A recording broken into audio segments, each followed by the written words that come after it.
Have you ever had your stuff authenticated and passed off? Clearly you have. I am curious, like, why doesn't somebody go after a company like that? I did a in-home autograph authentication with JSA, probably 3,000 items with another guy, and probably half was fake. Half was signed by me, so it's probably 50-50. And they went through the whole thing, 3,000 items.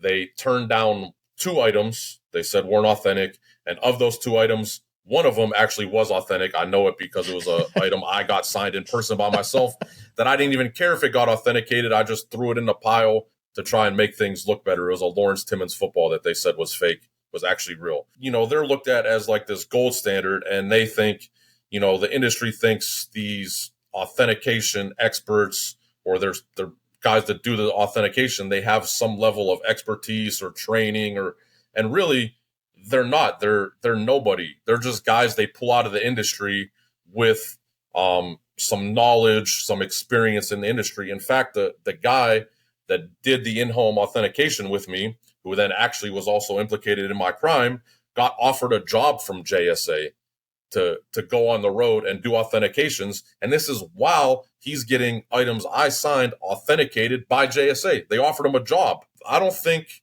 they don't want to know. Like, they don't want light shed on what's going on. I'll give you a perfect example. This just happened in the last couple of days, right? They're just sending guys on the road with a laptop with pictures on a computer of their exemplars. That's what JSA calls it, at least. And they're just like, here, compare this picture to the item in front of you. Is it good? Is it not? One authenticator to the house, a whole team? How many for when you did the 3,000? 2 authenticators. So they're not spending any. I mean, to do that many, just a numbers game, right? To do 3,000, 2 people in 10 hours, they're just rifling through this stuff pretty quick. Absolutely. I mean, and like I just touched on, they have their exemplars, their files that they authenticate items off of, except I have items in their exemplars. They've taken some of my items and added it to their exemplar. As in, that's what they're comparing to, Cliff? So, like, if I turn in a Brady, Tom Brady autograph, some of those actual examples are yours that they're comparing it to? So they're comparing something to a fake? Right. I had an item go through JSA. I used to live in Youngstown, Ohio. I was going to Pittsburgh Pirates games all the time. They would sell, MLB hologrammed items off the field after the game, bases, balls, whatever. And I bought a base from when they played the Tigers during Miguel Cabrera's Triple Crown year, signed Miguel Cabrera, wrote Triple Crown on it, took it to JSA, boom, stickered. And that's an item that you would think would be heavily, heavily scrutinized. I have a game-used base from Miguel Cabrera's Triple Crown season, signed by Miguel Cabrera, inscribed, took it to JSA, boom, done. So let me ask you this too. Did you target JSA specifically, like, because, hey, they're easy to work with? Did you do this with other authenticators at the time? I only ever used JSA. I'd be lying if I gave you a reason why I went JSA other than PSA. I don't recall. But once it went so well the first time, I have no reason to go anywhere else. It got to the point where this other guy that was implicated with me, every time JSA would send an authenticator to town, to whether Cleveland, Pittsburgh, Columbus, or whatever, he would go show up and they would, obviously they're running their show, but they would do side authentications, while they're at the hotel room or whatever.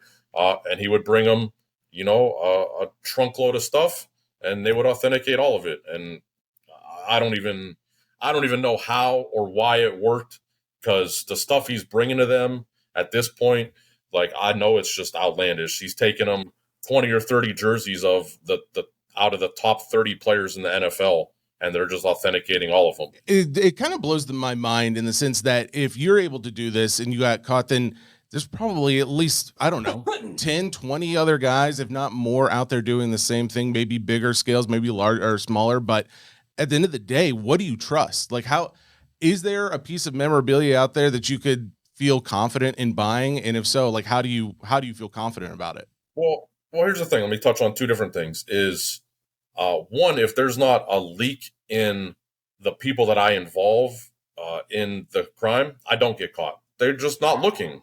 They're not looking. They don't know. The other side of it is, through the duration of my crime, I always sold at some level, and it obviously decreased through the crime, some level of authentic merchandise. So even after I'm implicated, even after I'm implicated, they have all the evidence in the world against me. I couldn't go to trial. So, and this isn't to talk about the criminal justice system or how they do anything, but I really got leveraged. My family got leveraged, my mother specifically, to where I was basically forced to take a plea deal, which is what it is. Like, I put myself in that situation. That's not to say I'm a victim here. I'm not. But the way it worked out is they couldn't let me get to trial because the only thing they had on their case was they called every sale I ever conducted as illegitimate. They had to because they didn't know what the difference was. There's notations in the FBI file that they don't know what's real, what's authentic. And the fact is the only person that knows is me. So when I go through my whole crime, the whole case proceedings, whatever, plea negotiations, there's no handwriting analysis. There's no like forensic document examiner. There's none of that. That doesn't exist. So these guys that are like, like Steve Grad and forensic document examiners and this and that, that's all phony. It's all bullshit. Even the FBI doesn't use it. Hey, I am super curious, and Cliff, I'll just tell you straight. So Steve Grad is our we've never met Steve, but when we started looking into this, like as well as I do, you start Googling stuff like this, his name goes to the top as the expert.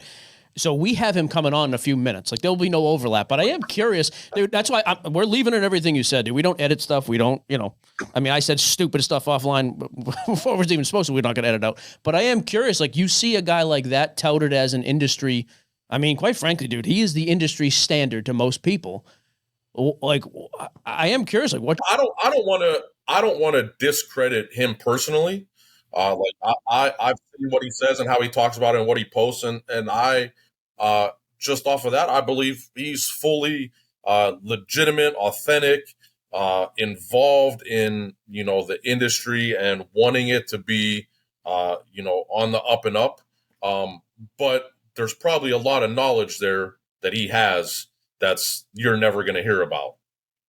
So let's just say that there's a lot that he knows more than most, more than even me, that isn't getting revealed in a public setting. Yeah, because you think that would just be damning to the hobby, and he's somebody who makes money off the hobby. It's really the same thing that happened in the 90s with the junk wax era, and they just produce more and more and more and flood the market. And it's the same thing that's happening now. And it's the autograph industry, it's the sport cards industry. But these companies take advantage of, basically free reign to do whatever they want. So when you look at the industry as a whole, how does it get fixed? I don't know. To me, it's too far gone. And you asked, what would it take for me to look at an autograph and be fully confident I'm getting something that's authentic? Is I'd have to sit there and watch it be signed.